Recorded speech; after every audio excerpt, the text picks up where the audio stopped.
Salut et merci d'avoir choisi de lancer cet épisode aujourd'hui. Fille expat prend une petite pause car je suis actuellement en road trip entre le Canada et les États-Unis, mais je n'avais pas envie de vous laisser sans épisode à glisser dans vos oreilles. Aujourd'hui, je vous partage un épisode du podcast Amour, sexe et voyage où j'ai pris la parole l'année dernière. Je vous partage cet épisode car je suis une fidèle auditrice du podcast de Christelle, avec qui je parle depuis quelques années maintenant. Cet épisode vous permettra de découvrir le style de son podcast, mais également d'en apprendre plus sur mon passé et ce qui a fait qui je suis aujourd'hui. Belle écoute!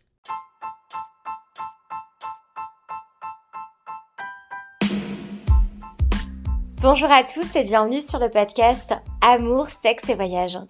Dans l'épisode du jour, c'est avec Kelly du podcast Fille expat que j'ai le plaisir d'échanger. Kelly a accepté de passer derrière le micro et de répondre à toutes mes questions. J'espère que l'épisode vous plaira et je vous souhaite une très belle écoute. Bonjour Kelly. Coucou Christelle. Je suis trop contente d'échanger avec toi aujourd'hui parce qu'on est en contact, je dirais, depuis presque un an. Parce que tu as aussi un podcast que j'écoute très souvent et que j'aime beaucoup. C'est le podcast Fille expat. Et du coup, on en parlera bien sûr dans cet épisode. Du coup, on échange en privé entre podcasteuses et aujourd'hui, tu passes derrière le micro. J'ai trop hâte d'échanger avec toi. Est-ce que pour commencer cet échange, tu pourrais te présenter auprès des personnes qui t'écoutent aujourd'hui? Oui, bien sûr. Tout d'abord, merci à toi pour l'invitation. Je suis également très ravie de passer dans ton podcast aujourd'hui et de prendre la voix derrière le micro de l'invité. C'est sûr que la pression est un peu plus grande, j'ai l'impression, mais en quelques mots, donc je suis Kelly, j'ai 36 ans. Je suis originaire de la Moselle, c'est le nord-est de la France, près du Luxembourg. Ça fait maintenant 10 ans que je suis partie de la France. J'ai vécu quelques années aux États-Unis et plusieurs années au Canada. Et d'ailleurs, c'est de là où je te parle aujourd'hui. Trop bien. Avant qu'on parle de tout ce qui se passe pour toi en ce moment, de ce que tu fais actuellement et de ton podcast, est-ce qu'on peut revenir un petit peu en arrière dans ta vie? Est-ce que tu peux me parler un petit peu de ton enfance? Dans quelle région tu as grandi et dans quel environnement familial? Avec plaisir. Donc j'ai pas une très bonne mémoire, mais j'ai essayé au mieux de préparer mes réponses pour justement essayer de te donner, quelques informations. Donc moi, j'ai grandi dans une ville qui s'appelle Uckange. Donc pour ceux qui connaissent, dans le 57, c'est pas une ville qui est très, très bien réputée, même si les choses ont quelque peu, changé. Mais donc en gros, j'ai grandi dans un quartier, HLM. Je me souviens personnellement, quand j'étais gamine, j'avais ma meilleure amie Séverine, où je coinçais mes Barbies dans les poubelles du quartier, enfin on jouait aux Barbie, on jouait dans la terre, enfin c'était un peu, n'importe quoi, mais c'était d'un côté, une belle époque. Ensuite, j'ai vers 10 ans à peu près, j'ai été dans un quartier un petit peu plus, pas huppé parce que ça restait pas huppé pour la ville du Cange. Et là, je me souviens que l'adolescence a commencé, les garçons. Mon papa était, pompier, donc on a emménagé en face de la caserne des pompiers, donc je me souviens, regarder les pompiers dès que son bip sonnait, on les regardait avec ma meilleure amie courir parce qu'ils étaient beaux, charmants, hein, c'est des pompiers. Donc voilà, je me souviens avoir passé énormément de temps dehors, parce que quand je pense à la jeunesse d'aujourd'hui qui me paraît très différente, moi je me souviens que j'étais tout le temps dehors et la pire punition que tu pouvais me faire, parce que malheureusement j'ai été punie plusieurs fois, c'était de me dire que je ne pouvais pas aller dehors. Et même si j'avais tout ce qu'il fallait dans ma chambre, me dire: «Tu ne peux pas aller dehors», c'était horrible. Donc voilà. Mais c'est très vrai ce que tu dis. C'est vrai qu'on est vraiment la génération où on passait notre enfance dehors. Et je me souviens de ma maman aussi me dire des fois, mais reste un peu à la maison, tu veux pas regarder la télé. Alors que, enfin, tu vois, dans la génération actuelle, je pense que les parents ont plutôt tendance à leur dire à leurs enfants, va dehors, va mettre le nez dehors, plutôt que de regarder, je sais pas, la télé, ton téléphone, jouer à la console. Donc, c'est vrai que c'était un peu une autre époque. Et ta personnalité, enfin, tu te souviens comment t'étais? Est-ce que t'étais, je sais pas, espiègle, curieuse? Comment t'étais? Alors une information importante qu'il faut peut-être que je dise, à toutes celles qui nous écoutent, parce que toi, je pense que tu le sais, mais j'ai du coup grandi avec un frère jumeau. Donc on a été très, très proches, je dirais jusqu'à l'âge de 17 ans à peu près. Donc en plus d'avoir grandi ensemble, on était avec les mêmes potes dehors et en plus de ça, à l'école, on était dans la même classe tout le temps jusqu'à la première. Donc moi, ensuite, j'ai suivi une voie scientifique, lui éco, et donc c'est là où on a été séparés à l'école et c'est là où d'ailleurs même les choses se sont un peu dégradées entre nous. Mais du coup, je pense que c'est un point important et dans ce qu'on me dit, moi je m'en souviens pas très bien ou peut-être j'essaye de pas m'en rappeler, c'est que j'étais, assez autoritaire comme, comme sœur. J'aimais pas être toute seule, donc j'étais constamment en train d'aller le voir. Lui, il était très introverti, moi plutôt très extravertie et j'étais tout le temps en train d'aller le voir. Lui, jouer avec, ses petits bonhommes sur son bureau et moi j'étais: «Mais vas-y, pourquoi tu veux pas jouer avec moi?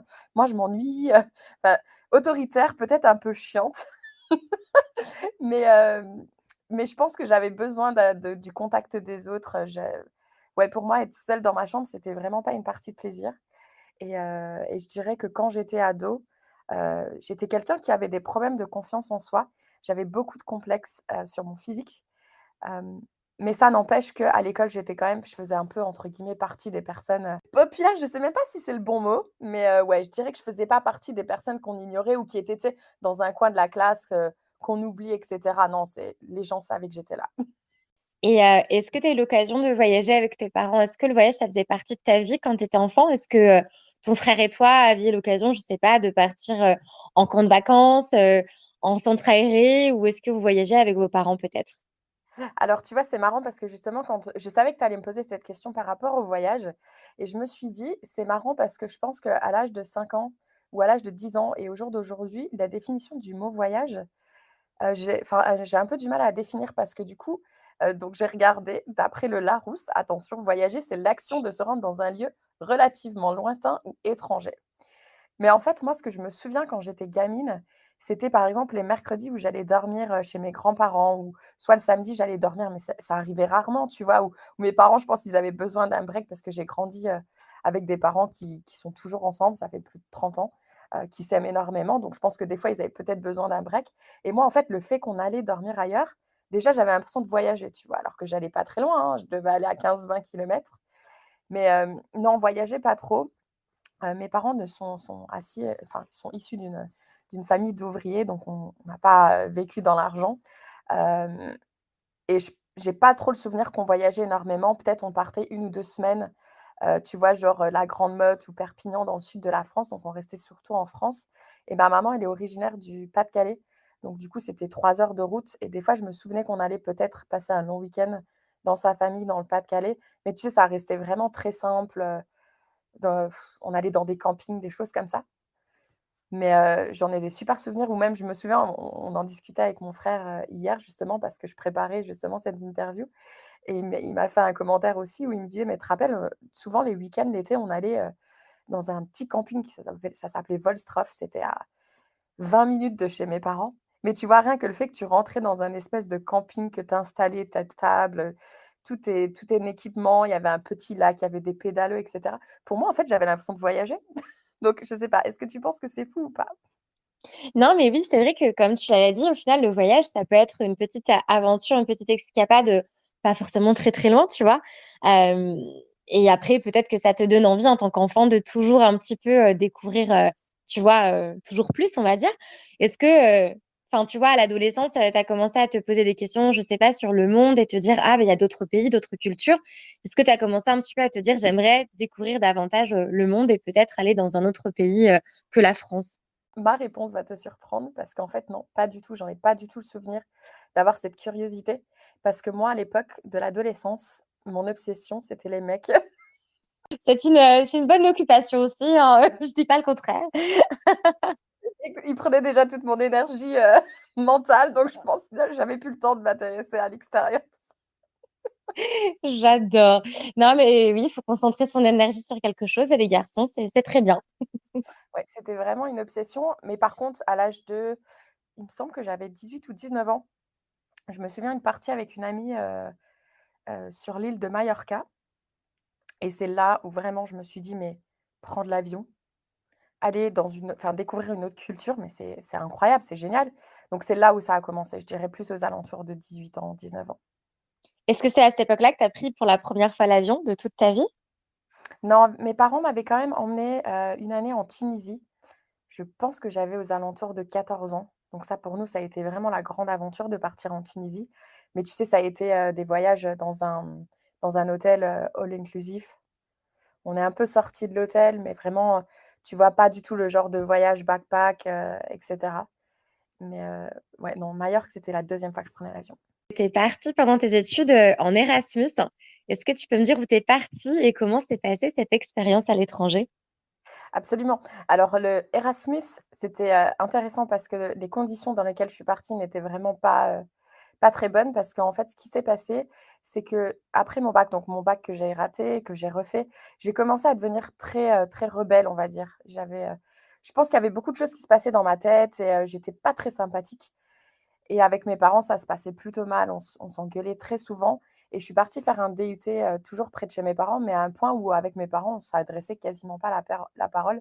Ça a duré des mois et des mois et des mois et je me souviens, mon niveau d'anglais était vraiment très nul et ma prof m'a dit: «Écoute, il faut vraiment que tu partes parce que, je sais pas comment tu peux réussir à augmenter ton niveau sans une immersion, en fait». Après, entre toi et moi, je mettais pas beaucoup d'efforts, hein. Je pense que c'était ça surtout le problème et en fait, ben, j'ai organisé dans mon coin mes 3 mois en Erasmus, c'était au Pays de Galles. Donc c'était dans l'université de Wexham qui se trouve, à proximité de Manchester et Liverpool et je suis partie, j'ai préparé ma valise et je suis partie à l'aéroport. Mes parents ne savaient même pas que je partais. Mais non. Quand je te dis que j'étais une ado horrible, enfin ado là, j'étais même plus ado, j'étais adulte. Je suis partie. À cette époque-là, tu vivais encore chez tes parents? Oui, je vivais chez eux. Mais non, et tu les as pas prévenus? Non, je ne les ai pas prévenus et au bout de quelques jours, mes parents se sont quand même posé la question, mais ça fait quelques jours qu'elle est pas rentrée, enfin où est-ce qu'elle est? Parce que c'était pas étonnant que des fois, un soir où, tu sais, j'allais dormir chez une amie, de mon DUT parce que, bah, même c'était plus pratique par rapport à l'école et cetera. J'avais ma voiture et cetera. Mais là, ils se sont dit quand même: «Ça fait quand même plusieurs jours qu'elle est pas là, ça fait un peu bizarre». Donc ils ont demandé à mon frère: «Est-ce que tu as des nouvelles de ta sœur quand même? C'est inquiétant». Ils m'ont dit: «Bah oui, elle est partie au Pays de Galles». Oh, j'en reviens pas. Ah, je suis absolument horrible. Maintenant, tu vois, je le raconte, là, j'en rigole un peu, mais enfin, quand j'y repense, c'est absolument horrible ce que je leur ai fait.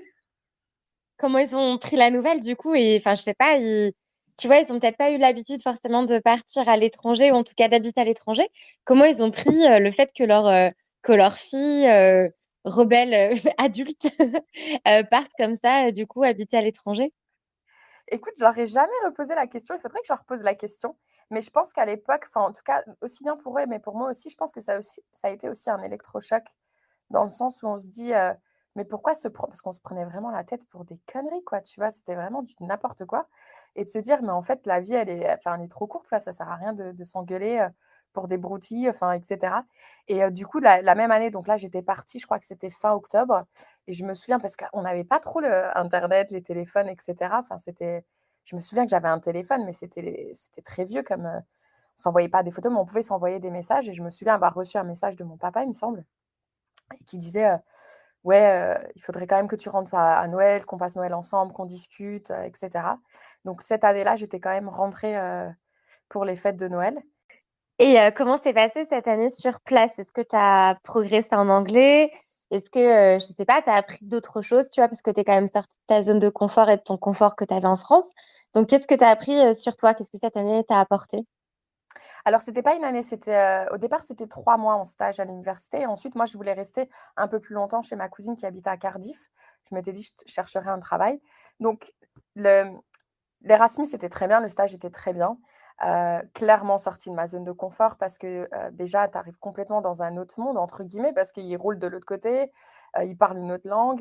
Par contre, moi, j'étais malheureusement partie avec, enfin malheureusement, je dis malheureusement parce que c'est un peu un regret que j'ai aujourd'hui, dans le sens où je suis partie avec une fille qui était du même DUT que moi et donc de partir avec quelqu'un d'autre qui parle français, tu sors de ta zone de confort mais pas totalement et donc du coup, j'étais beaucoup trop amenée à parler français. J'ai changé de logement pour aller justement dans une famille galloise parce que je me suis dit: «Non, il faut vraiment que tu essayes de faire un effort» et au final, il y avait une fille de Bordeaux, Isa, coucou si tu m'écoutes, heu, qui était là dans cette même famille avec qui je m'entendais très bien, donc j'allais dans les pubs avec elle et cetera. Donc au niveau, anglais, je n'ai quasiment pas amélioré la chose, mais je pense que cette expérience m'a vraiment permis de comprendre déjà de 1, que c'était important de parler anglais. Je pense que je l'avais pas encore compris que c'était important et de 2, ça m'a appris aussi qu'il y a tellement d'autres choses à aller découvrir ailleurs, même s'il y en a beaucoup en France également et du coup, je me suis rendu compte qu'en fait, ouais, j'avais un problème dans la région où je me trouvais. J'étais tout le temps énervée, tout le temps en colère, beaucoup de remises en question, beaucoup de tu vois, je me sentais toujours, «Oh regarde, j'ai un gros cul. Oh regarde, j'ai des grosses cuisses, j'ai des gros genoux» et cetera et là-bas, en fait, je m'en foutais. Les gens, ils s'en foutent, ils te regardent pas. Enfin, moi, j'avais pas l'impression qu'ils étaient dans le jugement. enfin, j'ai vraiment pour moi redécouvert une autre personne et je me suis dit: «Oui, mais enfin, c'est ça que je veux vivre, ailleurs qu'en Moselle, enfin ailleurs qu'en France et de préférence, dans un pays anglophone, quoi». OK. Alors à ton retour, comment ça se passe avec tes parents? Est-ce que tu réhabites un petit peu avec eux? Et est-ce que, très rapidement, tu te dis: «Bah, finalement, j'ai aimé cette expérience, j'ai envie de repartir»?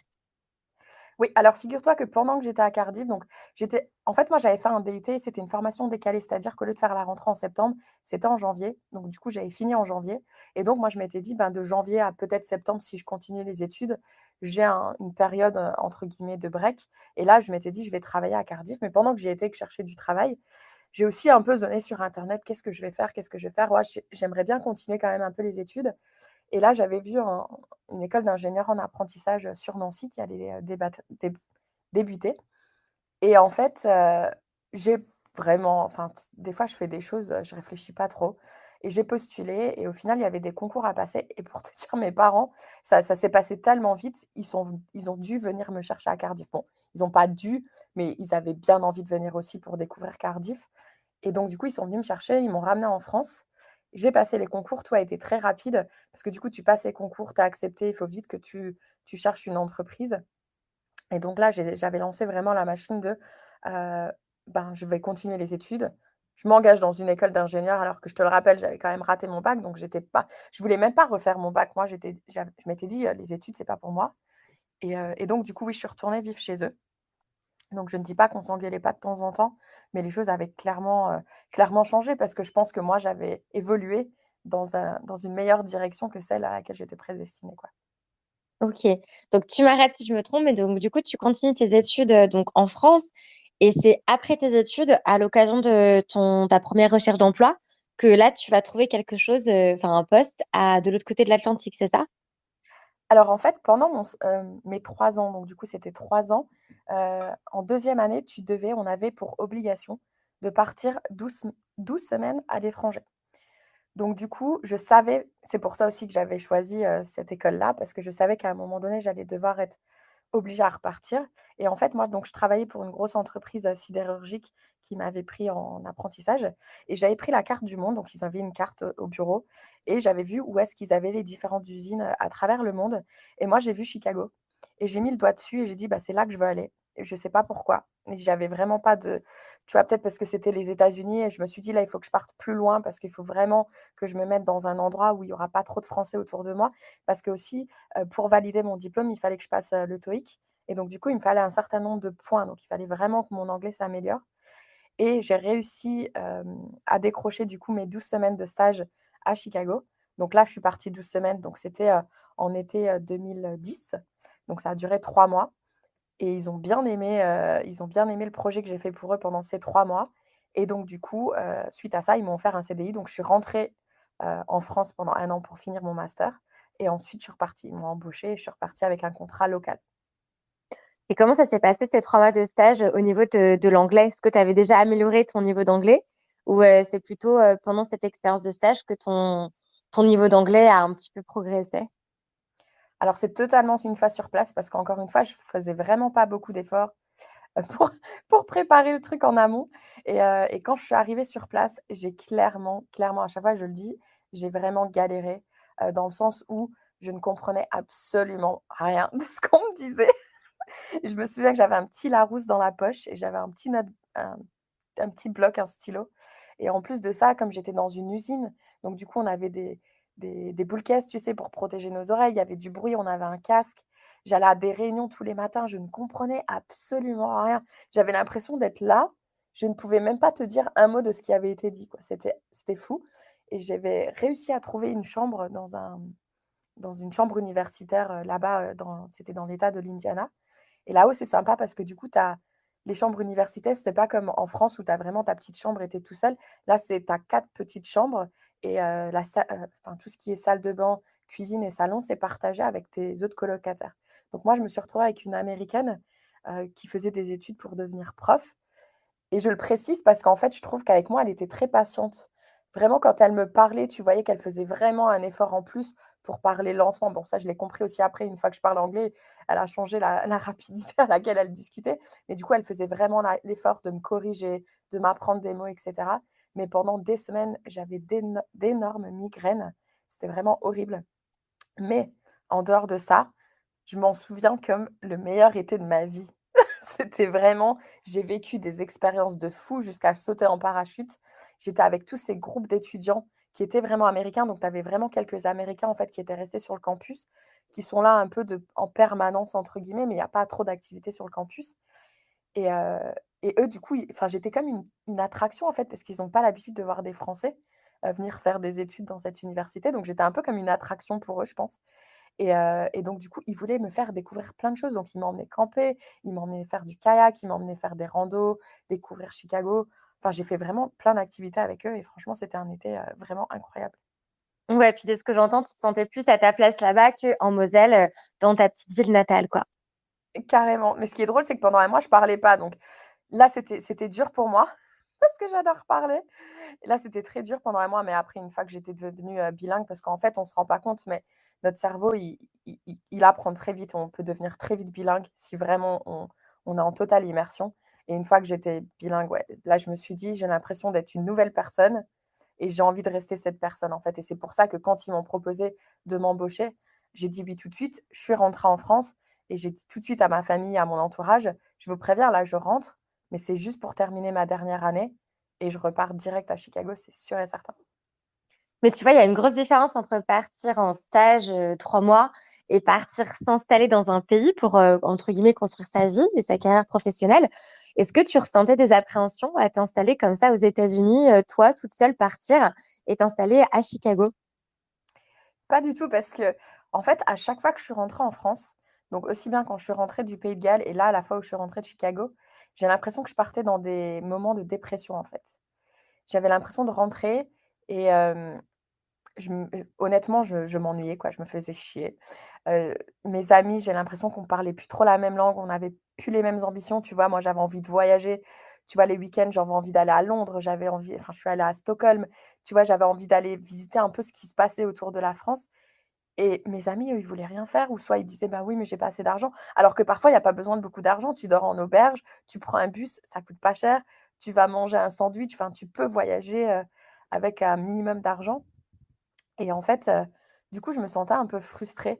Donc là, en fait, le fait de repartir, ça m'excitait plus qu'autre chose et puis, en plus, on m'avait proposé un contrat, donc c'était un contrat local, mais on m'avait quand même promis qu'on allait me payer les déménagements, mon billet d'avion, une voiture pour un mois, un hébergement pendant un mois. Donc tu vois, j'avais l'impression d'être devenir quelqu'un «d'important» entre guillemets pour qu'on me paye tout ça et donc du coup, j'avais vraiment aucune appréhension. Les au revoir, ils ont pas été faciles parce que c'est vrai que là, du coup, tu pars, c'est avec un aller simple, mais on se disait: «Bon, de toute façon, on se reverra en vacances» et cetera. Mais non, j'avais vraiment zéro appréhension. OK. Donc là, tu arrives sur place, j'imagine que tu arrives dans ton appartement. Est-ce que, tu es seule? Est-ce que tu habites avec des colocataires? Et comment ça se passe, ta vie à l'américaine, à ce moment-là de ta vie? Et ben, tu as déjà vu Desperate Housewives? Mmh. J'avais l'impression que c'était un peu ça ma vie quand je suis arrivée parce qu'en fait, donc du coup, tu sais, la coloc américaine dont je t'ai parlé, elle finissait aussi sa dernière année d'études. Donc en fait, on s'est dit: «Bah, viens, on loue une maison, en fait, et on se met en colocation» et on a loué une maison vraiment dans un quartier type, Desperate Housewives, quoi. Donc là où on a les jardiniers qui arrivaient le samedi matin pour nous tondre le gazon, la belle maison. Bon là, j'étais arrivée en hiver, donc au début, pas trop, il faisait froid, mais tu sais, le temps que tu commences à acheter une voiture, enfin, tu ouvres tout ce qui est électricité, eau, j'ai commencé à m'inscrire à la salle de sport. Là, j'ai rencontré quelqu'un aussi, un Américain, très rapidement. Donc là, j'avais l'impression de commencer une nouvelle vie. Puis il a fait beau très tôt l'année-là. Je me souviens qu'en mars, on avait commencé à organiser des barbecues derrière chez nous. Enfin, moi, là, j'avais l'impression de vivre ma meilleure vie. C'était fou. Mmh. Ouais, puis du coup, vu que tu es alignée avec, ce que tu as envie de faire, tu vois, genre tu te sens bien, du coup, tu attires plein de choses à toi, donc tu fais vite une rencontre, tu t'épanouis, dans ta vie, quoi et du coup, il y a plein je pense qu'on attire beaucoup de choses positives quand on est soi-même, dans un état d'esprit, positif. Donc tout se passe bien. Est-ce que ton travail se passe bien? Est-ce que, tu as une phase où tu déchantes un petit peu parce que peut-être que pendant ton stage, tu avais peut-être moins de responsabilités, c'était plus facile ou est-ce que non, finalement, les tâches qui te sont octroyées sont vraiment celles auxquelles tu t'attendais? Clairement, donc ce qui est intéressant et ça je l'ai compris un peu plus tard, c'est oui, aller en stage et travailler, pour moi ça a été 2 expériences complètement différentes parce que là, du coup, comme tu l'as dit, j'avais beaucoup plus de responsabilités, mais on s'attendait aussi à beaucoup plus de choses de ma part parce que là, maintenant, j'ai un statut d'ingénieur. En plus, je viens de la France, donc moi aussi, je pense que je me mettais aussi une pression par rapport à ça et là, les responsabilités, le nombre d'heures que je travaillais aussi, là maintenant, c'était même pas 40 heures par semaine, là, c'était du 60 heures par semaine. En plus, on avait un téléphone, tu sais, on avait c'était des vieux BlackBerry où dès que tu reçois un email, tu as un truc qui clignote. Ça clignotait en rouge ou en vert, effectivement. Je me souviens de cette époque. C'est ça et je me souviens que ça devenait une obsession parce que tu as tout le temps dès que ça clignote, tu regardes, tu veux répondre aux emails et cetera et là, c'est vrai que les choses ont tout doucement, je dirais, commencé à se dégrader dans le sens où je commençais à m'épuiser physiquement parce que du coup, j'avais que 2 semaines de congés par an, que mes meilleures amies, elles se mariaient à tour de rôle chaque été. Donc du coup, mes vacances, je les prenais pour rentrer en France. En soi, ça paraît pas si horrible que ça de dire: «Mais tu rentres en France voir ton entourage». Le problème, c'est que quand tu as que 2 semaines de congés, que déjà tu as un décalage horaire parce qu'il faut le dire quand on voyage dans ce sens, bah, on prend un décalage horaire, mais du coup, on a du monde à voir, on court partout. Les mariages, en plus, c'est quand même en France, c'est quand même assez intense. Ça demande de l'énergie et moi, je rentrais et je retournais dans cette vie active et j'étais épuisée, en fait. Donc et puis le fait aussi de la frustration de ne pas pouvoir voyager parce que je me dis: «Punaise, je suis aux États-Unis, là, je gagne bien ma vie et je peux même pas aller visiter New York, je peux même pas aller visiter ces villes et cetera parce que j'ai juste pas le temps et encore moins d'énergie», tu vois? Même pour planifier les choses et là, la frustration, elle a commencé tout doucement à naître et à évoluer, dans une mauvaise direction. Donc au final, tu es resté combien de temps, dans cette entreprise? Et à quel moment tu t'es dit: «Non, là, c'est trop, j'ai trop de responsabilités, j'ai pas assez de liberté, ça correspond plus à ce que je souhaite, j'ai envie de changement». À quel moment c'est arrivé cette réflexion et quand est-ce que tu as décidé de quitter cette entreprise? Eh bah, écoute, je me souviens de ce déclic, tu sais, on parle souvent d'un déclic et moi je m'en souviens de ce déclic parce que c'était, au mois de mai. Donc c'était en mois de mai, 2014 et la raison pour laquelle je me souviens de cette date, c'est parce que mes parents, en fait, étaient venus en voyage. Donc ils m'avaient rejoint et j'avais réussi à prendre 10 jours. Donc j'avais réussi à accumuler, des congés. On avait fait un road trip, tu sais, on était partis de Las Vegas, on avait fait Grand Canyon, Yellowstone et cetera. Donc c'était un road trip, mais vraiment incroyable et le dimanche, quand on est rentrés et là, je me souviens, j'étais dans le canapé et j'avais vraiment des sueurs froides à l'idée de retourner au travail le lendemain, en fait. Et c'est là où je me suis dit: «Mais comment on peut se mettre dans un état pareil à l'idée de reprendre le travail?» tu vois? C'est pas normal, c'est pas ça la vie, en fait. C'est pas tu vas travailler, tu cumules, des congés, tu pars en vacances et ensuite tu te mets dans un état d'anxiété, de fou juste parce que tu dois retourner travailler, en fait. Et c'est là où je me suis dit: «Il faut que ça change, en fait. Tu peux pas continuer à faire ça. Je sais pas où tu vas aller, mais il va vraiment falloir que tu te poses sérieusement la question, en fait». Mmh. Mais c'est vrai que c'est assez vertigineux de se dire, «OK, là, je suis pas à ma place, faut que je change». Mais j'imagine qu'à cette époque-là, tu avais quand même un statut important, un salaire confortable. Donc c'est difficile de prendre une décision de partir. Est-ce que ça a été plutôt rapide, tu vois, entre ce déclic et ton départ? Ou est-ce qu'il t'a fallu quand même quelques mois pour te faire à l'idée que, OK, tout ça, ça valait pas finalement ta santé mentale, il fallait que tu t'en ailles? Tu sais, c'est marrant, je sais pas si toi tu crois aux étoiles qui s'alignent, mais moi, enfin, j'ai eu ce déclic et étonnamment, là, j'ai rencontré un groupe de Canadiens qui sont venus, de la même usine, mais qui sont venus du Canada vers Chicago, donc ils sont venus faire un échange d'informations et moi, en fait, j'étais responsable, pas parce qu'ils parlaient français, hein, ils venaient de la zone anglophone, mais parce qu'ils venaient, voir une partie, dans l'usine où moi, j'étais l'experte, en fait. Donc du coup, c'était moi leur point de contact et j'ai passé quelques jours avec eux et j'ai adoré. Je les ai adorés, j'ai adoré leur calme. Ils sont arrivés, ils étaient super calmes, ils étaient super sympas, super intelligents. Ils avaient vraiment j'ai adoré échanger avec eux et donc on est allés manger un soir ensemble et ils m'ont dit, parce que tu vois, une femme ingénieure dans le milieu industriel, bon déjà ça court pas les rues, mais en plus, ce qui était intéressant, c'est que, moi, aux États-Unis, c'est que j'étais le genre d'ingénieur, tu vois? Je rentrais dans les fours, je faisais vraiment du travail de mécano, en fait, parce que du coup, bah, je sais pas, j'aimais bien bouger et cetera, donc j'avais les mains sales, tu vois? J'avais de la graisse sous les ongles et cetera et eux, ça les a choqués, tu vois? Parce qu'au Canada, c'est interdit pour un ingénieur de faire du travail comme ça, parce que si tu te blesses, en fait, ben, ça craint clairement pour l'entreprise et donc eux, en fait, je les ai vraiment marqués et donc ils m'ont emmenée au restaurant le soir et ils m'ont dit: «Mais Kelly, ça ne t'intéresserait pas de venir travailler pour nous, en fait, parce que, En fait, ce qui s'est passé au Canada, c'est qu'il y a eu un moment donné où pendant 10-20 ans, ils ont pu embaucher. Donc là, il y avait une vague où il y allait avoir énormément de personnes qui allaient partir à la retraite et ensuite, ben, il fallait qu'ils embauchent des jeunes, en fait, pour reprendre le flambeau et ils m'ont dit: «Nous, on est en recherche, active, d'ingénieurs et je pense que ça te plairait vraiment de venir chez nous parce que dans notre usine, on travaille pas plus de 40 heures, on a une salle de sport, on a des cours de yoga. Franchement, tu devrais venir voir ça». Donc moi, tu sais, on me dit ça, je me dis: «Bah, écoute, c'est clair qu'il faut que j'aille voir ce qui se passe». Quelques jours après, j'ai eu un manager de cette usine qui m'a contactée et qui m'a dit: «Écoute Kelly, moi j'aimerais vraiment te mettre dans un avion et que tu viennes nous voir, parce que ton profil nous intéresse» et tout a été super rapide. D'ailleurs, mon entreprise américaine, sur le coup, ils l'ont très mal pris, tu vois? Parce qu'ils se sont dit: «Mais bah non, nous on n'a pas envie que tu partes» et moi je leur disais: «Ouais, mais vous pouvez pas m'empêcher d'aller voir ce qu'ils ont à me proposer». Donc ils m'ont laissé quand même partir, un week-end pour que j'aille passer les entretiens et cetera.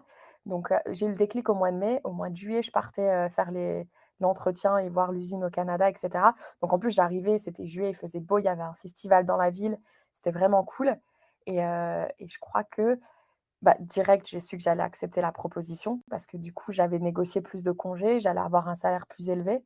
La place de la femme, au Canada est plus importante, qu'aux États-Unis et du coup, moi, dans mon usine, je voyais très bien que les femmes, elles évoluaient pas, en fait, elles avaient pas forcément des postes à haute responsabilité et moi, ça me bloquait, en fait et je me dis: «Je peux pas rester dans une usine comme ça». Moi, je suis là, je veux grimper les échelons, en fait et donc quand je suis revenue, des entretiens, j'ai demandé à mon boss parce que j'étais quand même sur un projet important parce que normalement, c'est 2 semaines de préavis, aux États-Unis. Eux, ils peuvent très bien te virer, mais toi aussi, tu peux très bien partir du jour au lendemain et là, moi, par respect pour eux, je leur ai quand même demandé: «Quand est-ce que vous seriez à l'aise avec le fait que je parte?»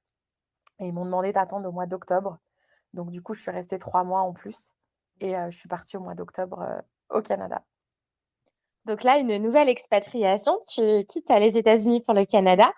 Comment ça se passe cette fois-ci? Parce que la première fois, du coup, c'était ton entreprise qui avait un petit peu géré tu vois, l'organisation du départ, pour ta nouvelle installation.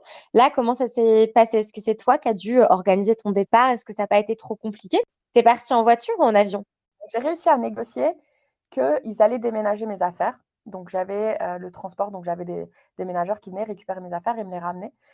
Pendant que j'avais été passer les entretiens au Canada, j'avais rencontré des jeunes ingénieurs qui venaient de commencer et il y en avait un en particulier qui m'avait dit: «Écoute, si tu as besoin d'aide pour la recherche de ton appart, moi ça me ferait plaisir d'aller visiter des apparts pour toi et t'envoyer des photos».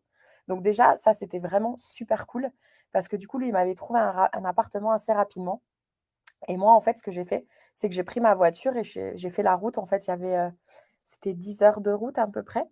Bon, traverser la frontière, ça a été très compliqué parce qu'on ne voulait pas me donner mon visa de travail. Au Canada, pour, pouvoir avoir un visa de travail, il faut que tu arrives dans le pays, en fait, tu peux pas l'avoir à distance et moi, là, on ne voulait pas me le donner, donc ça a été un peu, n'importe quoi, mais j'ai fini par passer la frontière, récupérer mon appart et là, par contre, toute autre expérience comparée aux États-Unis, parce que là, maintenant, du coup, j'arrivais dans un endroit où je connaissais personne, en fait, dans un appartement toute seule et là, je t'avoue que ça a été très dur. Je crois que j'ai fait une très grosse dépression parce que c'était l'hiver en plus. Se faire des amis, la mentalité canadienne se rapproche un peu à la mentalité française où on va pas dire: «Ben, tu vois, tu es étrangère dans l'entreprise, je vais peut-être t'inviter, tu sais, pour le repas de Noël ou le repas de Pâques parce que bon, bah, tu es toute seule, tu es étrangère, tu connais personne». Alors que les Américains, si, eux, ils vont voir que tu es tout seul, que tu as pas de famille, ils vont se sentir mal et vont dire: «Bah, non, mais viens passer, Thanksgiving avec nous, viens passer Noël» et cetera. J'ai pas eu ça, comme expérience au Canada la première année et donc du coup, ça a été très, très compliqué. Heu, ouais, je passais des week-ends à pleurer, tu vois? Je me disais: «Mais pourquoi tu as fait ça? Mais tu es complètement nulle, tu aurais dû rester là-haut» et cetera et cetera. Mais le truc qui était bien, c'était qu'au travail, je m'épanouissais vraiment. J'adorais mes collègues, j'adorais les projets qu'on me confiait. Donc tu vois, il y avait une balance entre les 2 qui était un peu dure à gérer, émotionnellement, mais j'ai fini par la gérer et j'ai fini par rester pendant 6 ans, quoi. Mmh. Puis tu me l'as dit, plus tôt, tu me disais que quand tu étais petite fille, tu avais tout le temps besoin d'être avec du monde. Tu étais quelqu'un de très social et cetera, très extraverti. Donc là, j'imagine que oui, te retrouver seule, en plus en plein hiver, c'était pas en adéquation avec ta personnalité. Tu es quelqu'un qui est très jovial et qui aime, faire beaucoup de rencontres. C'est ça, c'est ça. Donc ouais, ça a été compliqué. Et au fur et à mesure, comment tu as réussi à créer des nouveaux liens? Parce que comme tu l'as dit au travail, si les personnes ne sont pas forcément ouvertes à intégrer de nouvelles personnes dans leur cercle d'amis, est-ce que tu as trouvé d'autres moyens de faire des rencontres? Mais écoute, j'ai quand même insisté avec mes collègues, hein, parce qu'il y avait pas mal de personnes de mon âge, donc j'ai quand même beaucoup insisté. Je les invitais à des repas, je leur proposais d'aller au bar, d'aller manger le week-end, etc., aller faire des festivals, des choses comme ça. Donc, mais tu vois, ça allait que dans un sens, en fait. Moi, j'invitais, ils étaient super contents, on passait un super moment, mais jamais, eux, ils proposaient des choses, etc. Donc, j'ai essayé aussi l'application Meetup, où tu peux trouver des points d'intérêt et rencontrer des personnes. Donc, j'ai rencontré quelques nanas comme ça. Tu vois, j'avais été genre les femmes qui aiment le vin et la bouffe italienne, tu vois. Donc, le truc a rien à voir. Moi, je suis pas une grande sportive, donc du coup, je pouvais pas m'inscrire dans des choses de sport collectif. Donc, je me suis inscrite à la salle de sport. Mais pareil, dans les salles de sport, c'est très individualiste. Les gens font leur séance de sport et puis ils rentrent chez eux, etc. Et au final, ça a été l'été qui a suivi parce que du coup, dans mon bâtiment, j'avais une piscine à l'extérieur. Et en fait, j'ai commencé à rencontrer mes voisins. Et là, c'est de là où j'ai commencé à lier des amitiés qui existent encore aujourd'hui. Donc, il fallait que j'attende patiemment l'été, en fait. Et d'ailleurs, je le sais, tu es quelqu'un qui aime beaucoup le soleil et la chaleur. Comment est-ce que tu as vécu, enfin, tu m'as dit que c'était difficile, du coup, là, quand tu arrives en plein hiver au Canada. Tu as vécu, je pense, du coup, 6 hivers, si tu es resté 6 ans sur place. Comment ça s'est Ouais. passé pour toi? Bah, écoute, moi, on va dire que l'avantage, c'est que du coup, j'avais plus de congés, donc je partais souvent, tu vois, au mois de février ou décembre, je partais dans les Caraïbes, les choses comme ça, pour faire un break de l'hiver. Après, l'hiver canadien, il peut être très froid, mais il est très ensoleillé. Donc, tu vois, moi, en fait, il me faut du soleil, pas forcément de la chaleur, mais il me faut du soleil. Ça impacte vraiment sur mon moral. Mais après, j'avoue qu'aux alentours de mars, avril, en général, c'était là où je commençais à être un peu, tu vois, de mauvaise humeur, à être dépressive, etc. Parce qu'en fait, pour moi, c'était long. Et là, j'en avais marre, j'avais envie de sortir, j'ai envie d'aller en terrasse, j'ai envie d'aller me promener dans les parcs, etc. Donc, c'est vrai que c'est au fil des années où ça a commencé à être compliqué et où à un moment donné, j'ai dit, en fait, je peux plus vivre un autre hiver. Parce qu'à Chicago, l'hiver est le même. Donc, au final, j'en ai vécu 9 des hivers. C'est là où je me suis dit: «Il faut que ça s'arrête en fait, il faut vraiment que j'aille vivre quelque part où il y a pas des hivers aussi longs parce que c'est pas possible que ça impacte autant ton moral». Après aussi d'un point de vue plus perso, j'avais énormément de mal à trouver un copain. Donc tu te souviens, à un moment donné, les mecs, c'était quand même une obsession pour moi. J'ai essayé de vivre d'être indépendante et de vivre seule et à un moment donné, je me suis dit: «Non mais tu peux pas en fait, il y a quelque chose qui dit que ton avenir, il est pas ici». Tu vois, j'arrivais pas à me projeter, pourtant j'adorais mon appart, j'adorais la ville et cetera, mais j'arrivais pas à me projeter pour le futur. Donc il fallait que je parte, en fait. Ok. Et je pense que oui, tu as pris une décision qui est assez courageuse parce que quitter un CDI, pareil, enfin, tu vois, tu avais négocié ton salaire, je pense que tu avais vraiment de bonnes conditions, tu vois. Donc, tu as décidé de quitter ton CDI pour partir à nouveau à l'aventure. C'était quand? Et est-ce que tu peux me parler un petit peu de cette décision? Si c'était une décision que tu as réfléchi en amont ou si c'était plutôt un coup de tête? Ça a été très réfléchi parce que ça a pris plusieurs années où, en fait, j'en parlais, mais on me disait: «Mais ça va pas», parce qu'en plus, c'est vrai que j'avais vraiment des responsabilités au travail qui étaient vraiment bien. Je m'entendais super bien avec mon chef, j'avais des bons collègues. Mais je me disais: «Voilà, mais est-ce que la vie, c'est vraiment ça, d'aller travailler, de se lever tôt, d'enrichir, un patron?» Enfin, j'arrivais plus, mais en même temps, quand j'en parlais autour de moi, j'avais l'impression que tout le monde me disait: «Mais ça va pas, mais tu as un problème, en fait». Et donc j'ai commencé à lire des bouquins de développement personnel, j'ai écouté des podcasts, beaucoup de podcasts et j'ai fini par aller à une conférence, à Toronto. Donc c'était, écoute, au mois de mars 2020. Donc quand j'y pense, j'étais vraiment à quelques jours qu'elle soit annulée, cette conférence, et on était 6 000 femmes dans cette conférence. Et en fait, elle s'appelle, Rachel Hollis, c'est une Américaine qui, elle est vraiment dans le women empowerment. Et elle nous a enfin vraiment, la conférence était sur 3 jours. Premier jour, tu étudies ton passé, deuxième jour, tu regardes ton présent et troisième jour, tu mets en place des actions pour améliorer ton futur. Et là, le déclic, il a été énorme parce qu'en fait, c'était intéressant de voir comment tu vois passé, présent, futur, mais au final, c'est toi. Si tu veux que les choses changent, ça vient de toi et c'est pas forcément ton travail ou ce que les autres vont te dire. C'est à toi vraiment de te poser des bonnes questions, et cetera. Donc à partir de là, en plus, donc confinement qui a commencé, mais d'un côté, je me suis dit: «Bon, bah, maintenant, tu sais quoi? C'est confiné, tu rien d'autre à faire, tu es toute seule. Et ben, tu sais quoi? Commence à passer du temps à te demander qu'est-ce que tu as vraiment envie de faire de ton futur et puis commence aussi tout doucement à trier toutes ces affaires». Et je ne sais pas si tu as déjà entendu parler de ça, mais quand tu commences à faire, le tri dans tes affaires, dans les placards, dans le tiroir à bordel qu'on a tous, et cetera, ça commence à faire du ménage dans ta tête et là, les choses, bizarrement, elles commencent à devenir un petit peu plus éclaircies. Mhm. Je vois totalement ce que tu veux dire. Enfin, en tout cas, Moi, je sais que je suis quelqu'un de pas du tout matérialiste et par le passé, enfin voilà, comme tout le monde, quand t'es ado, t'achètes plein de fringues, t'achètes plein de choses et de faire le tri dans toutes nos affaires, bah, ça fait du bien. Enfin, moi, je sais que ça me libère l'esprit et j'aime bien me contenter du strict minimum. J'y vois plus clair, en fait, dans ma vie. Enfin, je vois ce que tu veux dire, en fait. Mmh.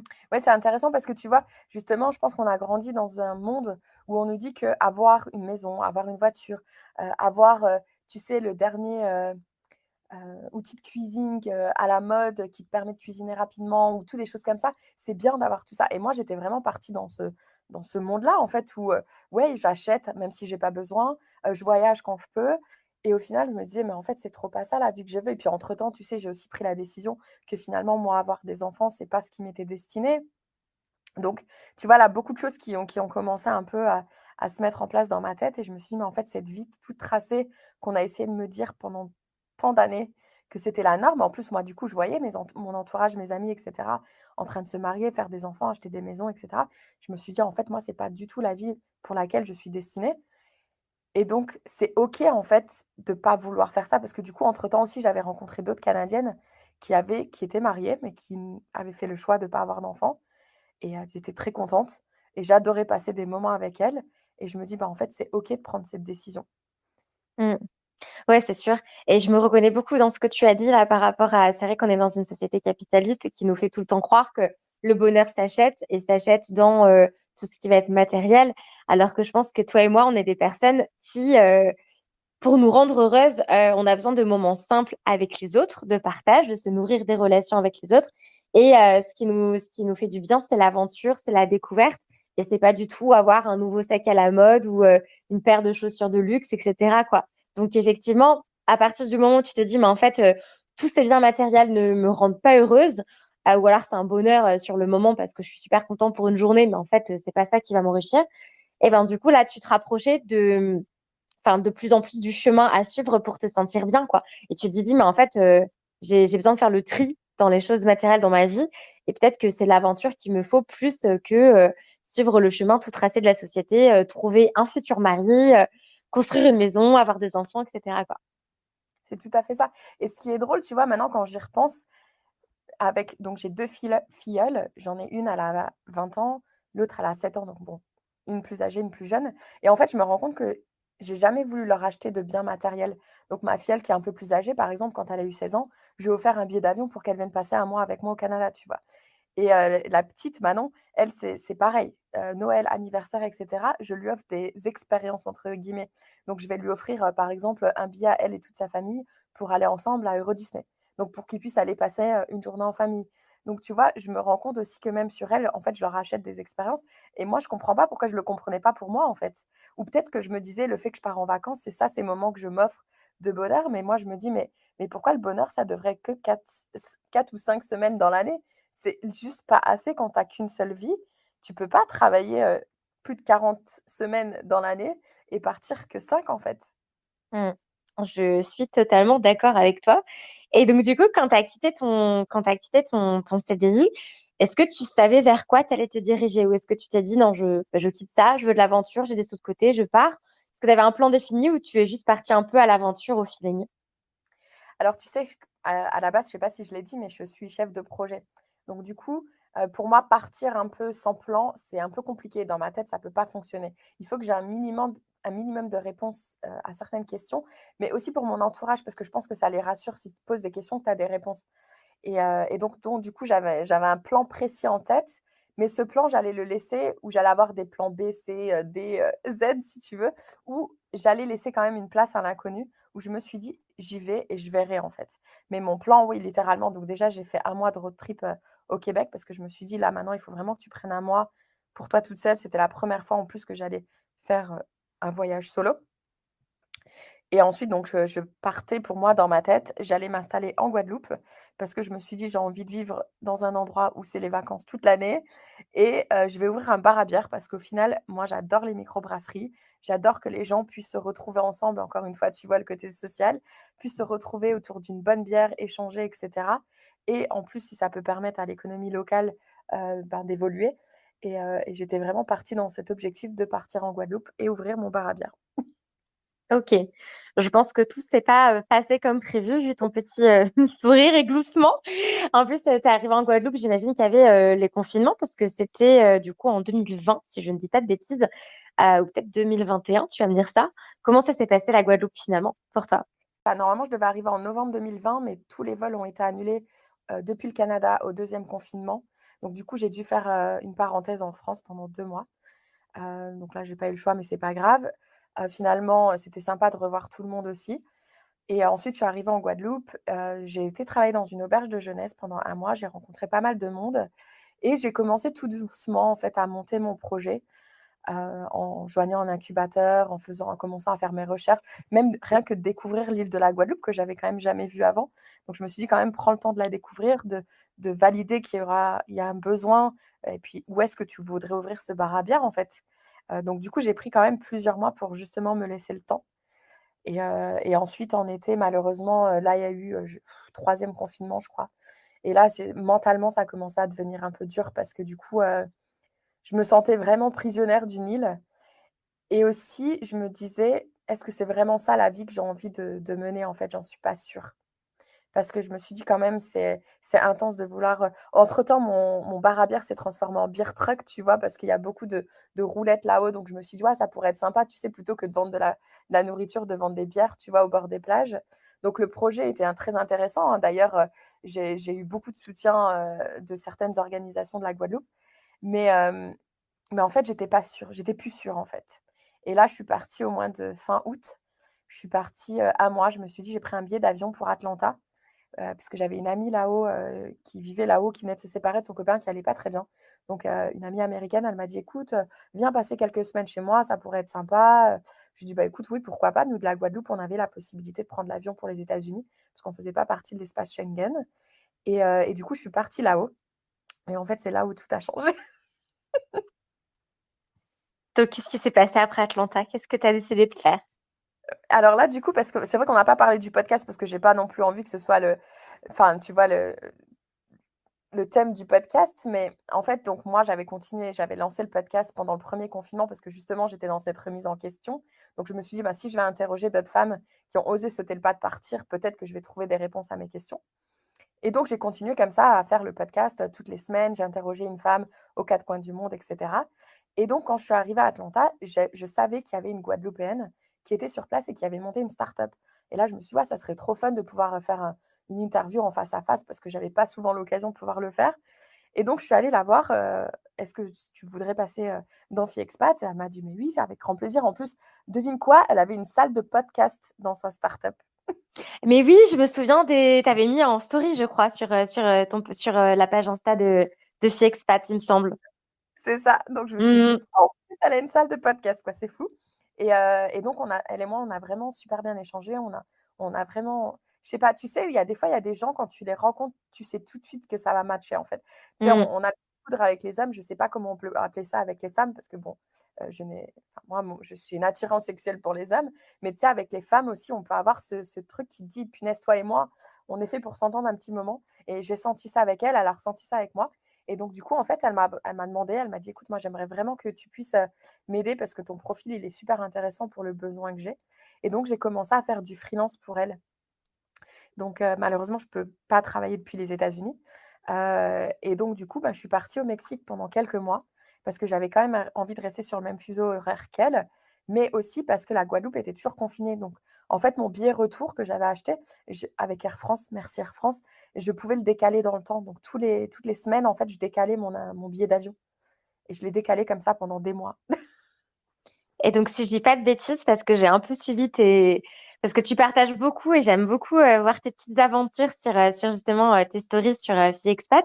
Et si je dis pas de bêtises, tu as fait justement du co-living quand tu étais au Mexique. Est-ce que tu peux me raconter justement quelle mission tu avais parce que tu bossais du coup pour la fille en question et comment ça s'est passé pour toi l'expérience de co-living? Alors ouais, alors, en ce qui concerne la mission freelance, ce qui est intéressant, c'est que donc je travaille pas 40 heures par semaine, hein. Je travaille en moyenne entre 5 et 10 heures par semaine et ça me rapporte suffisamment d'argent pour pouvoir vivre, tu vois? Parce qu'encore une fois, on en a parlé brièvement offline, toi et moi, mais on n'a pas besoin, d'avoir des milliers et des milliers par mois. On préfère travailler moins, gagner moins, mais pouvoir vivre plus d'expériences. Et donc là, je suis partie vivre dans un co-living. Pour ceux qui ne connaissent pas les co-living, brièvement, c'est comme une grosse auberge de jeunesse, sauf qu'il n'y a que des digital nomades. Donc, c'est des personnes qui vont être là pendant quelques semaines, des fois plusieurs mois. Et en fait, tout le monde travaille en remote. Donc, en général, tu auras une grande salle de travail qu'on partage, qui est très bien équipée. On partage la cuisine, mais chacun a sa chambre, salle de bain, etc.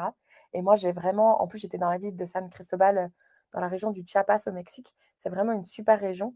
J'ai rencontré des personnes incroyables. Et là, en fait, j'ai goûté au monde du digital nomade, dont je connaissais l'existence, mais jamais je m'étais dit c'est possible parce que je ne me voyais pas avoir des compétences que je puisse vendre comme ça en remote.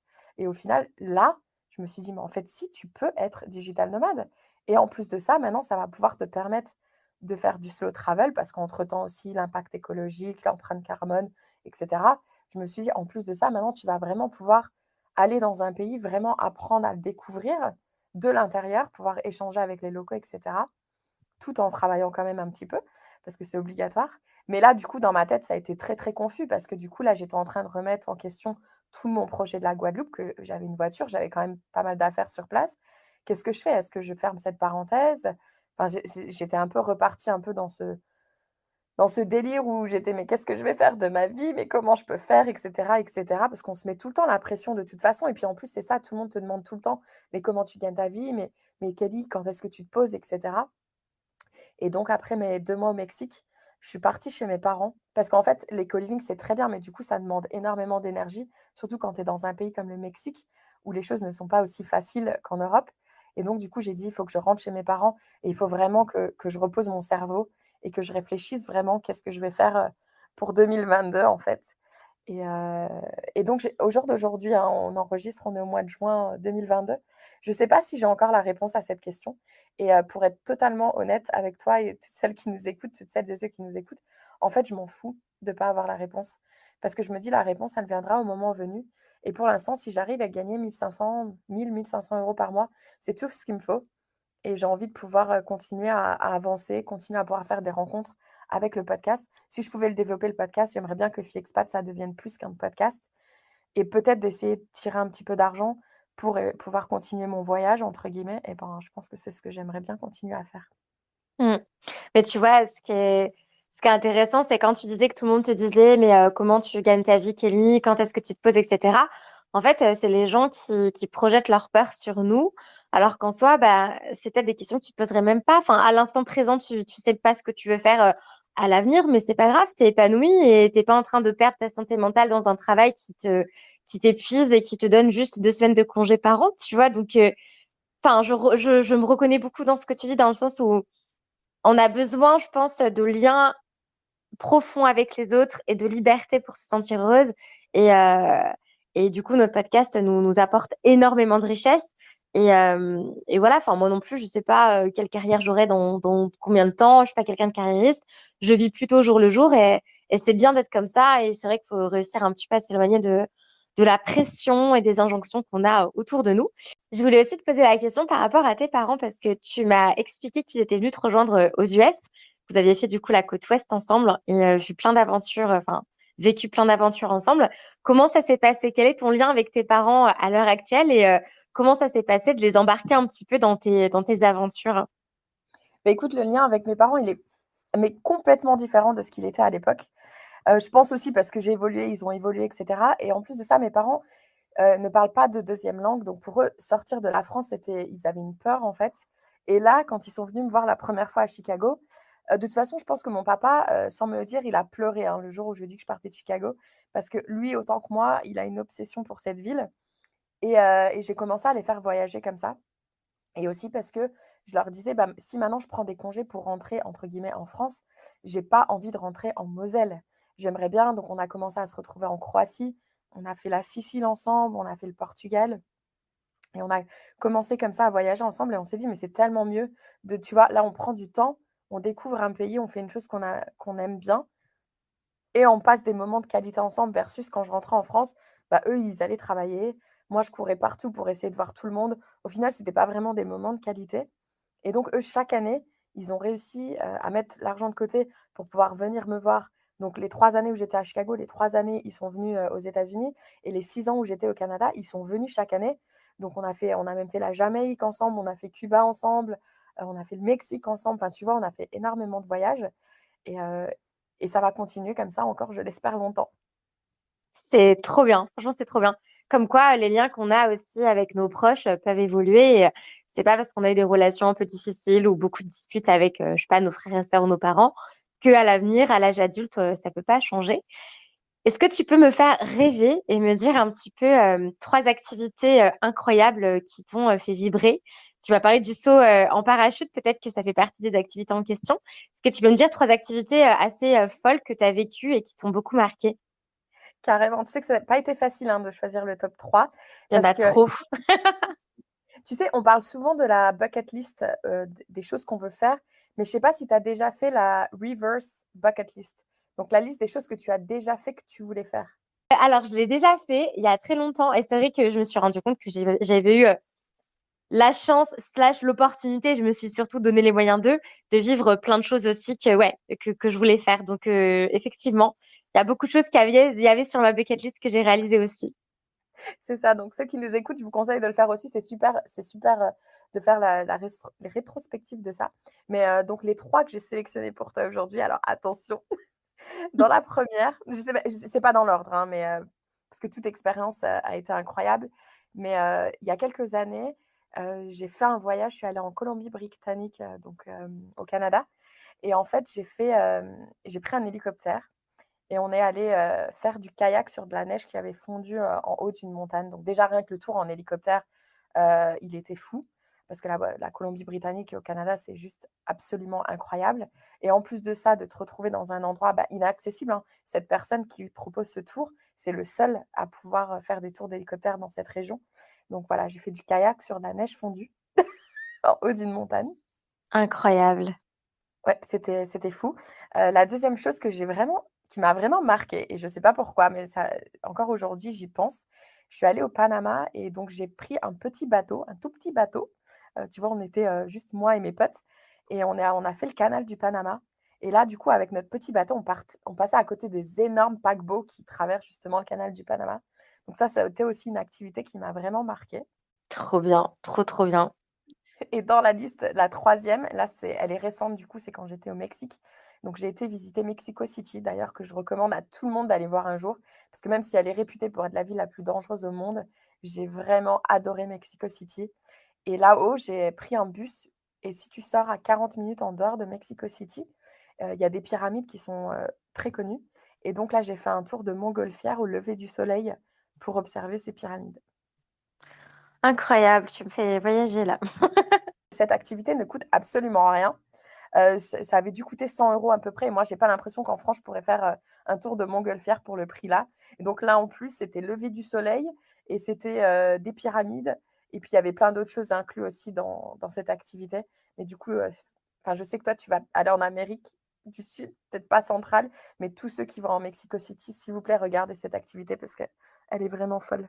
Et toi, comme moi, je pense que les activités et les voyages, c'est ce qui nous fait vibrer et on met vraiment notre argent là-dedans. Et comme tu le disais, on n'a pas besoin de gagner extrêmement bien notre vie parce que on n'est pas très matérialiste, quoi. On utilise notre argent au quotidien à bon escient et on sait là où on veut le mettre pour que ça nous fasse du bien.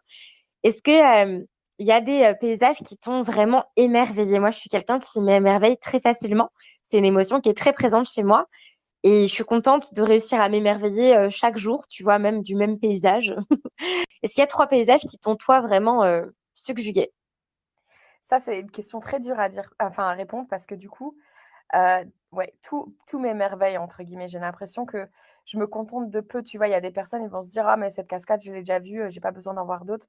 Moi, pas du tout, je suis vraiment et d'ailleurs la photo, de la vue de ton salon que tu m'as envoyée hier, ça m'émerveille. Et si je me réveille et que j'ai ça tous les matins devant moi, je serais émerveillée, tu vois? Tu m'as posé la question du top 3, donc j'ai réfléchi et je me suis dit: «Bon, allez, fais un effort». Heu, donc toujours au Canada, il y a un lac dont on parle très rarement parce qu'il est très difficile d'accès, qui s'appelle le lac O'Hara. Donc si tu veux, on mettra le nom, dans la description de ton épisode Et ça, c'est vraiment un lac qui est fou à voir et en plus, tu fais la randonnée. Donc la randonnée, elle dure toute la journée et tu fais le tour du lac, mais tu es en hauteur du coup. Donc elle est pas si facile à faire comme rando, mais du coup, ça, je me souviens que cette journée-là, elle est gravée à vie dans ma tête. Ensuite, un truc, enfin, tu sais, je t'ai parlé que j'ai fait un gros road trip avec mes parents, donc tout ce qui est, Yellowstone et cetera, tout ça, ça m'a émerveillée.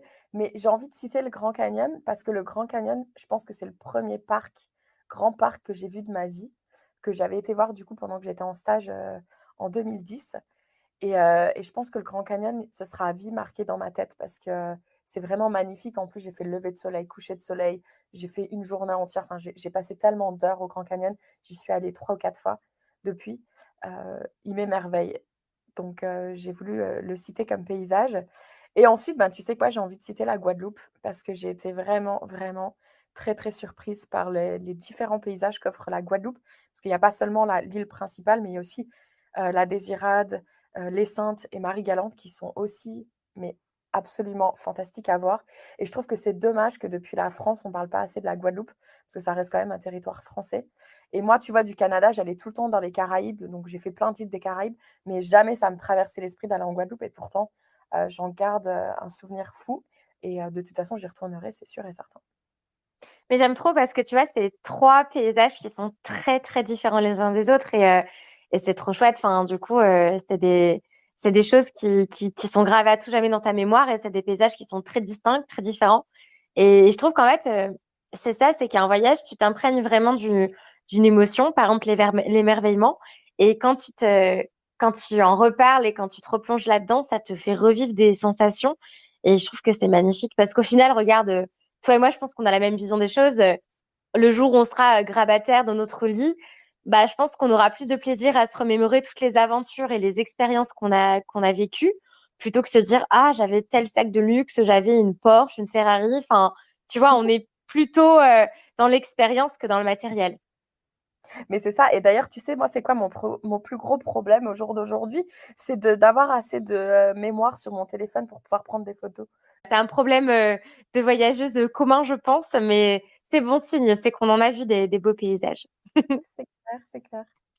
J'aimerais qu'on reparle de ton podcast. Bien sûr, je mettrai en description de l'épisode tous les liens d'accès à ta page Insta et à du coup les liens des plateformes où on peut écouter ton podcast.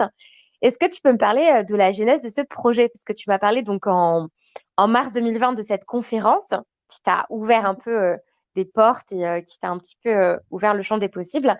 Et tu as créé, en tout cas lancé le premier épisode de Expat en octobre 2020, si je dis pas de bêtises. Mmh. Est-ce que, je sais pas, ça a été plusieurs mois de réflexion avant de te lancer ou est-ce que tu t'es lancé comme ça du jour au lendemain? Enfin, comment c'est venu tout ça?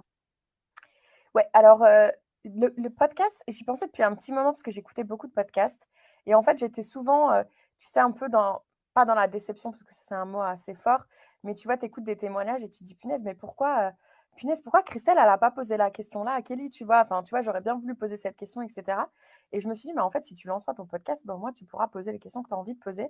Mais du coup, j'y connaissais absolument rien du tout, mais l'idée, elle est née, écoute, c'était le 13 mai 2020 et la raison pour laquelle je m'en souviens, c'est parce que c'est la veille de mon anniversaire et en fait, j'étais posée sur le balcon de mes voisins. J'étais toute seule, j'avais posé congé et j'étais là assise au soleil en train de boire une bonne bière. Il faisait bien chaud, j'étais bien et là, j'ai pris une feuille et un stylo et j'ai commencé à écrire en fait sur cette idée de podcast et c'est de là où elle a commencé à naître.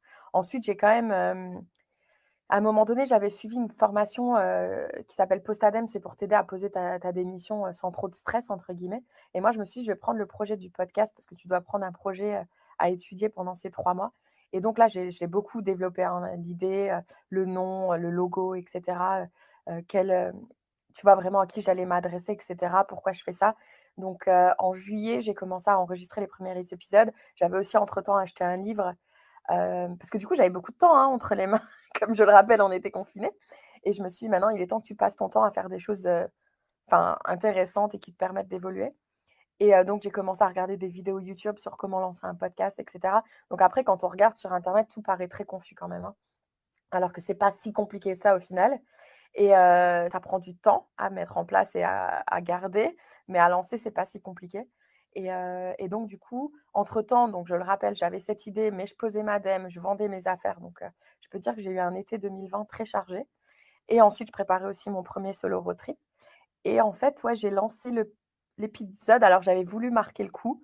Donc, c'était le 10/10/2020, parce que je trouvais que ça faisait bien 10 et 10. 10 plus 10, ça fait 20. Et aussi parce que c'était le week-end de Thanksgiving au Canada.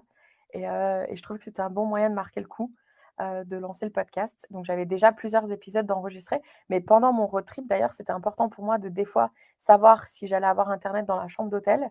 Parce que du coup, j'avais prévu aussi des enregistrements pendant mon road trip.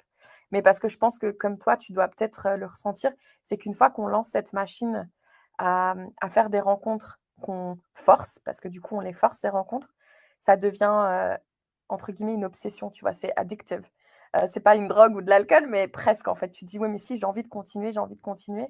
Et je pense que ça m'a aussi beaucoup aidée pendant mon solo road trip de savoir que j'avais ça. Bah écoute, après les voyages, je peux te rejoindre aussi sur l'addiction au podcast. On est très pareil sur les deux points là. Et c'est vrai que ça devient assez addictif dans le sens où on a toujours envie d'avoir d'autres témoignages parce qu'on s'intéresse vraiment à la vie des gens et échanger avec qui plus est des femmes, nous sommes des femmes, ça va encore plus nous inspirer. Enfin, je sais pas si toi ça t'enrichit comme moi, mais moi je sais que tout le temps ça m'inspire en fait tous les témoignages que j'ai. Peu importe si la personne se livre sur ses histoires d'amour, sur des anecdotes un peu plus, tu vois, sexuelles, charnelles, ou va raconter des expériences professionnelles en voyage, etc. À chaque fois, je me sens vraiment inspirée de par le parcours de la personne parce que forcément, la personne est différente de moi, elle a sa personnalité, son parcours de vie. Donc moi, ça m'inspire beaucoup, ça m'apporte beaucoup, pas financièrement comme tu le sais, même si on aimerait bien vivre de notre podcast toutes les deux. Mais en tout cas, humainement, c'est hyper riche et je pense que ça t'apporte aussi plein de choses. Est-ce que tu peux me dire, toi, qu'est-ce que tu ressens, qu'est-ce que tu gagnes à faire Fille Expat? Mais c'est ça, parce qu'on me pose toujours la question: «Mais pourquoi tu passes autant d'heures alors que ça te rapporte rien?» Je dis: «Mais non, mais en fait, l'enrichissement personnel, il est tellement plus important que le compte en banque». Et justement, moi, en plus, ça m'a donné, enfin, tu vois, quand je suis allée au Mexique, c'était pour rejoindre Tiffany que j'ai rencontrée à travers le podcast. Je suis allée à Mexico City, j'ai rencontré, Léa que j'avais interrogée pour le podcast. Ensuite, je suis allée à Lisbonne, j'ai rencontré Mélanie. Donc tu vois, en plus, je connecte avec mes invités, je reste en contact avec la plupart d'entre elles. Pas toutes, je vais pas te le cacher, mais une grosse partie d'entre elles. Et du coup, en fait, maintenant, ça me motive même à trouver. Tu vois, là, j'ai récemment interrogé quelqu'un qui était au Nicaragua. Ça faisait plusieurs fois que j'entendais parler du Nicaragua. Bah, du coup, devine où j'ai envie d'aller au mois de septembre, au Le Nicaragua. Nicaragua. Donc, du coup, tu vois, en plus de m'inspirer, j'ai l'impression que là, mes invitées, elles sont en train de m'aider aussi dans cette quête un peu personnelle. Et aussi, tu vois, encore hier, j'ai été visiter la ville de Québec City, j'ai rencontré une auditrice. Donc, aussi de savoir qu'il y a des femmes qui écoutent. Donc, déjà, parce que les expatriés, c'est vrai que quand on s'expatrie, que c'est le début, etc., on peut se sentir un peu seul. Et il y en a, elles se rattachent au podcast à écouter d'autres témoignages et de me dire, en fait, tu vois, il n'aide pas que moi le podcast, il aide d'autres femmes. Et aussi, à la base, c'était aussi pour ça que je le lançais, aider d'autres femmes. Et je suis vraiment, depuis que j'étais à cette conférence du Women Empowerment, j'ai envie de faire partie de ces femmes aussi qui aident les autres femmes. Et si c'est en écoutant le témoignage d'autres personnes ou même les connecter entre elles, tu vois, il y a des. Là, j'ai récemment été boire un café dans un café à Montréal. Et j'entendais la serveuse se dire: «Ah, je dois aller à Amsterdam, mais j'ai trop de difficultés à trouver un appartement». Bah, du coup, j'ai été la voir, je lui ai dit: «Écoute, si tu veux, moi j'ai interrogé Sophie, elle est super cool, tu qu'à la contacter» et cetera. Et en plus de me dire que je peux mettre des personnes en contact, créer cette connexion pour qu'elles s'aident, mais moi je trouve ça fou. C'est pour ça que je te dis: «J'aimerais bien que Fixpat devienne plus que juste qu'un podcast» parce que je pense qu'il y a vraiment de quoi faire parce qu'entre femmes et surtout entre expatriés, on a envie de s'entraider, en fait. Mm. Mais c'est clair que oui, on s'apporte beaucoup de choses comme ça, en fait, humainement. Et dans une société, encore une fois, capitaliste, qui nous fait croire qu'au final, c'est que l'argent qui va nous apporter des choses qui vont nous faire vibrer.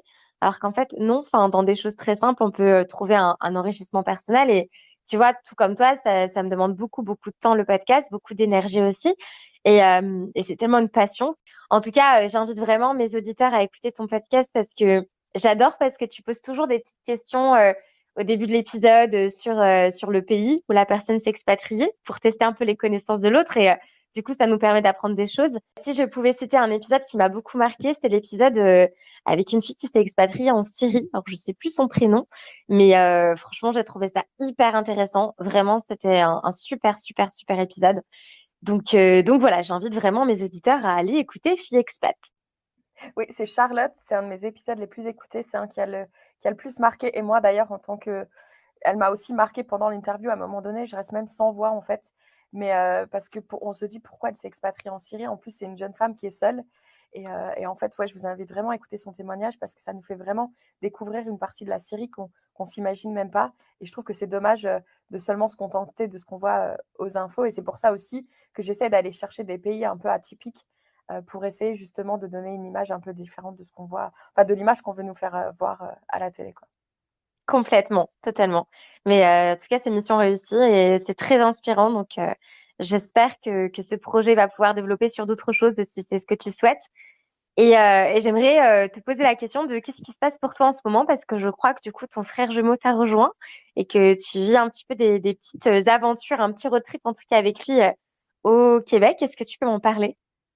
Oui, bah, du coup, un peu en dernière minute, comme j'étais sur Montréal, il m'a dit: «Oh, bah, je vais venir passer quelques semaines de vacances chez toi» et moi, j'ai dit: «Bah, écoute, parfait» parce que j'ai très envie d'aller, au parc du Saguenay donc c'est à plusieurs heures, hein, je crois que combien de temps on a mis pour arriver au Saguenay? Ça doit 5 6 heures de Montréal donc c'est enfin, ouais, il y a de la route et donc du coup, oui, là, on a loué une voiture et on vient d'arriver là, il y a quelques heures, au Saguenay. Donc j'invite toutes celles et ceux à regarder des images, sur internet parce que c'est un parc absolument magnifique et là, dès que je raccroche avec toi, il est 19h10, on va prendre la voiture et on va aller, observer le coucher du soleil qui s'annonce, vraiment incroyable et là, pendant 2 jours, on va partir en randonnée, en nature parce que là, j'étais à Montréal depuis quelques mois et en fait, moi, d'être en ville, vraiment, au bout d'un moment, j'ai l'impression d'avoir des problèmes d'anxiété, en fait, quand je suis en ville. J'ai besoin de voir de l'eau, j'ai besoin de voir de la nature et cetera et là, il était temps que j'aille un peu, dans la nature pour me reconnecter donc j'ai vraiment hâte de ces quelques jours, en nature, en famille. Est-ce que tu peux juste me dire un petit peu comment tu te sens à l'heure actuelle dans ta vie et bah, un petit peu tout ce que je peux te souhaiter pour la suite?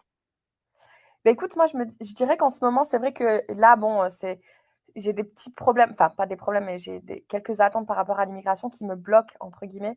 Donc là, je suis un peu, en stand-by, un peu frustrée aussi parce que du coup, j'ai envie de pouvoir bouger, mais je peux pas. Heu, mais en dehors de ça, je me dis: «Au moins, je suis coincée, c'est l'été, il fait beau». Il y a plein de festivals à Montréal. Là, ça va me permettre de revoir plein d'amis. Je viens de passer quelques temps à vivre avec une copine à moi, avec qui on s'entend très bien. On a passé de super moments et ce que tu peux me souhaiter par la suite, c'est que j'obtienne ma citoyenneté canadienne et puis que je puisse, vite, reprendre mes aventures de co-living, à travers l'Amérique centrale. Bah, écoute, c'est tout ce que je te souhaite et puis si jamais tu es de passage en Amérique du Sud en même temps que j'y suis, ce serait juste incroyable de se voir en vrai ou peut-être en France ou autre part, je ne sais pas. Mais en tout cas, je te remercie beaucoup de m'avoir livré toutes ces aventures, tout ton parcours et c'est important de montrer à tout le monde qu'un parcours de vie, c'est pas forcément linéaire, c'est pas forcément toutes les étapes bien sympathiques que la société nous fait croire. Enfin, c'est comme s'il y avait un escalier à monter, fallait monter étape par étape et en fait non. Enfin, ça peut être bien plus intéressant que le côté très linéaire d'une vie classique. Donc, c'était hyper cool d'écouter toutes tes histoires. Merci beaucoup, Kelly, pour ta participation. Bah, merci à toi et si je peux dire juste 2 petites choses pour finir, c'est déjà de un pour tous celles et ceux qui nous écoutent, si vous vous retrouvez dans une situation un peu, où vous vous sentez pas heureux, déjà la première chose, c'est vraiment posez-vous les bonnes questions et ne passez pas de temps à vous dire: «Oui, mais le travail, oui, mais si». Non, déjà, il faut enlever tous les mais, tous les si et dire, vraiment se demander: «Qu'est-ce que je peux mettre en place pour que ça change?» même si on ne sait pas encore qu'est-ce qu'on veut pour que ça change, mais déjà on est le seul au contrôle de sa propre vie, qu'on n'en a qu'une. Et la deuxième chose que j'aimerais dire aussi, c'est de l'importance de savoir rebondir, que c'est OK si on a choisi de faire un truc et ça fonctionne pas, de rebondir rapidement et de changer et de tester. Parce que c'est que comme ça qu'on va avoir des réponses à nos questions et il faut pas rester bloqué, en fait, parce que c'est vraiment dans l'action qu'on arrive à voir les choses, créer des opportunités, créer des rencontres. N'hésitez pas à me contacter moi, Christelle, peu importe si vous avez des questions sur le Saguenay, sur le Canada, sur la Nouvelle-Zélande, n'hésitez pas à venir vers nous, c'est pour ça qu'on a le podcast, c'est pour qu'on communique avec nous. Donc n'hésitez pas si vous avez des questions ou peu importe. C'est ça qui est important dans la vie, c'est d'échanger avec l'autre, et de s'inspirer aussi, des aventures, d'autres personnes.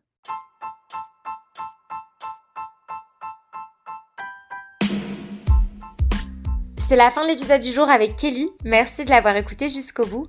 Pour rappel, Kelly a un podcast qui s'intitule Fille Expat. Vous retrouverez en description de cet épisode tous les liens d'accès à sa page Instagram et aux plateformes d'écoute pour écouter son podcast. Je vous retrouve la semaine prochaine avec un tout nouvel invité à mes côtés. À très vite.